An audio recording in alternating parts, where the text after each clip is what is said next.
तर त्यांची आणि चंद्रकांत पाटील जे आहेत आमदार त्यांची जवळीक काही लपून राहिलेली नाही। वेळोवेळी ते एकनाथ खडसेंच्या निमित्ताने असतील तर ते त्यांची जवळीक असल्याचं दिसतंय। तर त्या निमित्ताने एक चर्चा अशी पण आहे की तिथली जी भाजपा आहे मुक्ताईनगरमधली भाजपा तर जी म्हणजे ग्राउंड लेवलवरून चंद्रकांत पाटलांना मदत करते अशी पण एक चर्चा आहे, त्याबद्दल काय सांगाल? असं काही नाही आहे बघा, मी आधी पण सांगितलं आहे की भाजपची ताकद ही मुक्ताईनगर तालुक्यामध्ये मतदारसंघामध्ये आधीपासून आहे। जसं चोपड्याचा विषय सांगितलं तसं मुक्ताईनगर पण आपण बघितलं असेल, नेहमी मुक्ताईनगर विधानसभेमधनं मला 40 ते 50 हजाराचं लीड नेहमी राहिलेलं आहे। नाथभाऊ स्वतः भाजपकडनं गेले अनेक वर्ष तिथे आमदार म्हणून त्यांनी काम केलं। मधल्या काळात ते राष्ट्रवादीत गेल्यानंतर शिंदे सेनेचे तिथे उमेदवार निवडून आले।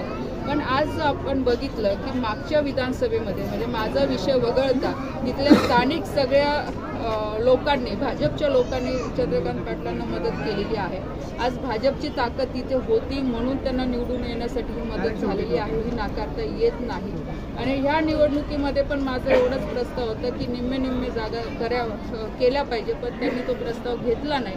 आणि म्हणून मी जसं आधी सांगितलं की ह्या निवडणुका कार्यकर्त्यांच्या निवडणुका असतात, तर कार्यकर्त्यांचं जे हित ज्यामध्ये असेल तो निर्णय आम्हाला पण घेणं अपेक्षित असतो आणि त्यामुळे मी तो निर्णय घेतलेला आहे।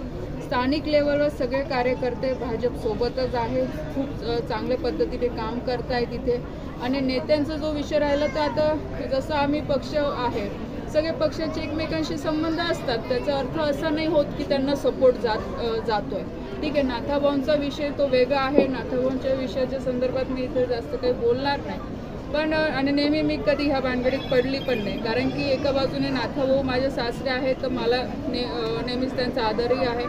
दुसरीकडे गिरीश काका आहे, आज ते माझे वडिलांसारखे आहे, मला मुलगी मानतात आणि आमचे पक्षाचे ते नेते आहेत, तर ते पण मला तेवढेच जवळचे आहे। यामध्ये नक्की सँडविच माझं होतं, पण मी नेहमी प्रयत्न करते की दोघांचे वाद कसे कमी होतील, पण पक्षाच्या कामासाठी मी कधी कॉम्प्रोमाइज केलं नाही। आणि म्हणून ह्या निवडणुकीमध्ये पण मी पूर्ण ताकदीने मुक्ताईनगरमध्ये शिंदे गटासमोर मी भारतीय जनता पार्टीचं पूर्ण पॅनल उभं केलेलं आहे। आज आदरणीय देवेंद्रजी माझ्यासोबत आहे, आदरणीय गिरीश काका माझ्यासोबत आहे, भाजपचे सगळे लोक आमच्यासोबत आहे। आदरणीय संजू भाऊंकडे निवडणुकीची जबाबदारी आहे, संजू भाऊ सावकारे माझ्यासोबत आहे, म्हणजे भाजपचे सगळे आमचे पदाधिकारी माझ्यासोबत आहे आणि मुक्ताईनगरमध्ये आम्ही ताकदीने लढतो। चोपड्यातल्या विजयाबद्दल किती विश्वास वाटतो?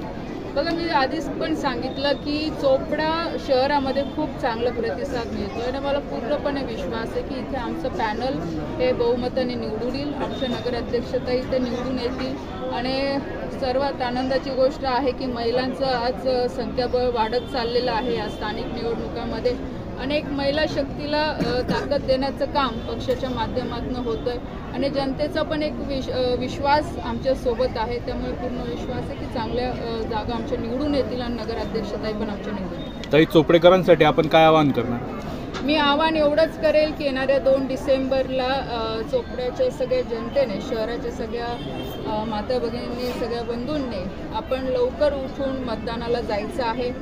कमळ निशाणीवर जे आमचे उमेदवार उभे आहे त्यांना कमळचं बटन दाबून बहुमताने निवडून द्यायचं आहे आणि त्याचबरोबरने घड्याळ ह्या निशाणीवर जे आमचे उमेदवार उभे आहे, आमचे सोबतचे युतीचे उमेदवार, त्यांना पण बहुमताने निवडून द्यायचं आहे।